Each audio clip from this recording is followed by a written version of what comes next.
saya takut. Nah, saya di situ justru cari perlindungan, mau cari kantor polisi, karena yang ngegedor saya ngaku polisi. Di situ saya makanya saya jerit, saya bilang.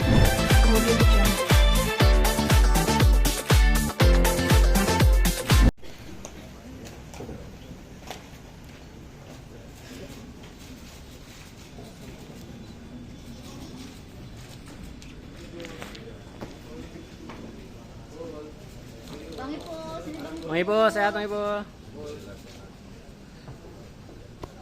Assalamualaikum warahmatullahi wabarakatuh. Yang saya hormati Bapak Kapolres Jakarta Barat, Bapak Kapolsek Tambora, dan juga seluruh jajarannya. Yang saya hormati juga pengacara saya, Bang Raja, keluarga saya, dan juga teman-teman wartawan. Terima kasih atas kehadirannya. Ya, hari ini saya ingin memberikan sebuah dukungan kepada Kepolisian Republik Indonesia untuk tetap selalu memberantas yang namanya narkoba. Dan saya sangat bangga dengan Polres Jakarta Barat dan juga Polsek Tambora sangat begitu sigap dalam memberantas narkoba. Walaupun saya tidak terlibat di dalamnya, paling tidak saya ada pengalaman bahwa begitu sigapnya mereka, ya, apabila ada orang yang terindikasi dengan narkoba seperti itu. Justru dengan kejadian seperti ini, saya bersyukur ternyata orang di dekat saya ada terindikasi narkoba. Tadinya saya nggak tahu. Jadi saya sangat berterima kasih sekali kepada Polres Jakarta Barat dan juga Polsek Tambora. Terima kasih banyak. Jadi saya juga sempat nggak percaya kalau ternyata asisten pribadi saya dia salah satu pemakai narkoba. Dan alhamdulillah atas izin Allah, saya dari mulai kecil sampai usia saya sekarang tidak pernah yang namanya menyentuh narkoba. Sedikit pun, setetes pun, seapapun tidak pernah di dalam tubuh saya. Dan saya akan siap mendukung Kepolisian Republik Indonesia untuk memberantas narkoba yang ada di Indonesia. Itu saja. Terima kasih. Ini saya itu pertanyaan sangat bagus karena terus terang saya merasa tidak punya salah, saya merasa tidak punya dosa. Tiba-tiba ada motor sebelah kiri nyuruh saya berhenti, tapi dengan cara yang tidak baik gitu ya. Jadi saya otomatis refleksi sebenarnya gitu. Akhirnya saya tiba-tiba berpikir, walaupun memang sempat yang memberhentikan saya itu sudah menjelaskan polisi, tapi saya tidak begitu percaya gitu kan.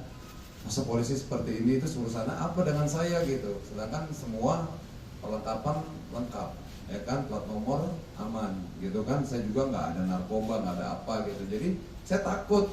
Nah, saya di situ justru cari perlindungan, mau cari kantor polisi, karena yang ngegedor saya ngaku polisi. Di situ saya makanya saya jerit, saya bilang, akhirnya saya berpikiran negatif. Saya mohon maaf banget kepada tim dari Polsek Tambora yang saya tiba-tiba udah berpikir negatif. Saya pikir begal, makanya saya teriak-teriak, begal tolong, ini saya Saiful Jamil, sampai teriak begitu, meyakinkan masyarakat bahwa saya benar-benar dalam keadaan lagi apa namanya, ya lagi minta tolong gitu. Itu aja sih mungkin salah satu alasan saya kenapa saya terus melaju, karena saya lagi mau cari kantor polisi. Saking takutnya, padahal saya ingat gitu bahwa di ujung jalan tuh ada Polres yang begitu bagus, ada masjidnya, tapi begitu kondisi pada saat itu saya ngeblank gitu. Jadi saya cari perlindungan seperti itu. Bang Ipul, mau tanya juga dong. Pada saat Bang Ipul terus melaju nih, Bang Ipul sempat nanya ke si asisten atau si S ini nggak, kenapa ini gitu. Terus si S, apa jawaban dari si S ini gitu? Nggak ada, karena saya tidak ada curiga kepada asisten saya. Makanya saya sempat curiganya kok asisten saya ini lama banget gitu kan. Jadi kronologinya begini teman-teman ya. Saya ini kan boleh izin Kapolres di apa namanya kita kronologi gini. Saya ini mau meeting tadinya sore sama manajemen artis saya, ada abang saya Bang Sam, Mary Hana, ada Citra, juga sama Bang Raja. Tiba-tiba asisten saya ini melihat waktu begitu luang, dia bilang, Bang gimana sebelum kita ke tempat meeting, ke tempat ibu saya dulu. Dia bilang begitu, ini kan ada perlengkapan di rumah nih, ada panci, ada penggorengan nggak kepake, daripada mau bazir bekarat, ini buat ibu saya. Nah, ngedengar kata ibu kan saya merasa terenyuh kan, dan saya juga melihat asisten saya ini selama kerja sama saya ini tidak pernah mengecewakan. Dia benar-benar orang yang jujur, ya, orang yang tulus. Makanya saya nggak nyangka kalau dia terlibat narkoba gitu kan. Nah, tiba-tiba ya udah akhirnya nyampe di depan gang rumahnya. Nah, dia selalu bilang kalau rumahnya tuh jauh, nggak bisa dijangkau dengan mobil, dia gangan kecil.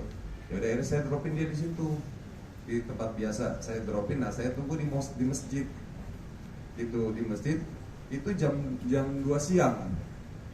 Jam 2 siang saya tungguin kok sampai jam 3, lama banget ini nggak drop panci penggorengan gitu. Tapi saya sama sekali nggak ada berpikir negatif kalau dia itu sedang melakukan hal-hal yang melanggar hukum gitu. Jadi setelah dia udah nyampe jam 3, saya ingat banget tuh, karena saya di situ saya wudhu, rencana mau sholat di daerah Jakarta Barat. Tiba-tiba di perjalanannya itu ada teman-teman dari kepolisian yang menyuruh saya stop.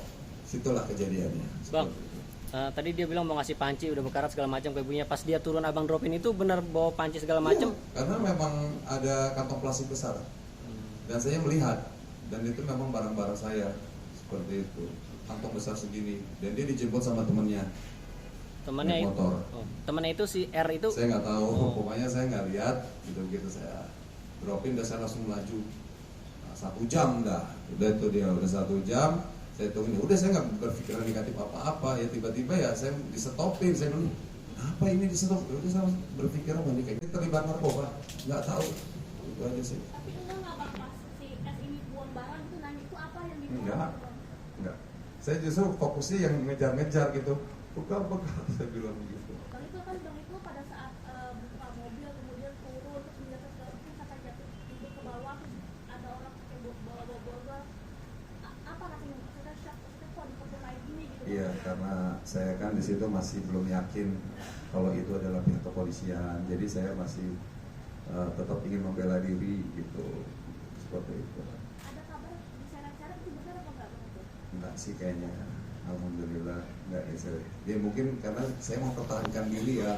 Takutnya ya bukan polisi, itu aja sih yang saya khawatir. Ternyata begitu saya nyampe sini ada tulisan Polsek Tambora, saya baru tenang. Alhamdulillah benar ini polisi.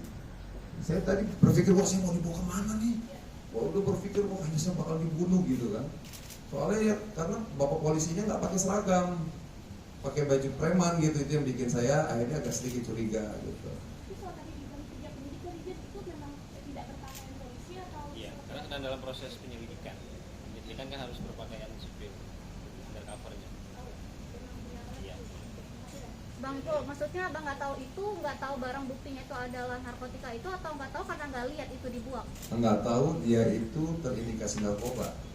Jadi saya nggak fokus dia buang apa, dia terlibat atau, saya baru tahu dia terlibat itu pas di sini, itu seperti itu. Oh iya, dia ngelamar kerja 1 tahun yang lalu dan kerjanya bagus, makanya saya tidak nyangka kalau dia terindikasi narkoba. Nanti selama setahun ini nggak ada kesulitan? Tidak ada, orangnya karena baik banget. Makanya di sini saya harus harus hati-hati sekarang memilih teman, ya, memilih calon pekerja harus benar-benar selektif gitu, karena yang saya pikir baik ya ternyata seperti ini gitu. Ini mungkin menjadi pelajaran buat saya. Pak Ipul, udah ketemu S mungkin di dalam, dan apa yang Cukup teman-teman ya. udah ketemu S dan udah apa yang dibicarakan? Tidak ada. Cukup ya? Cukup.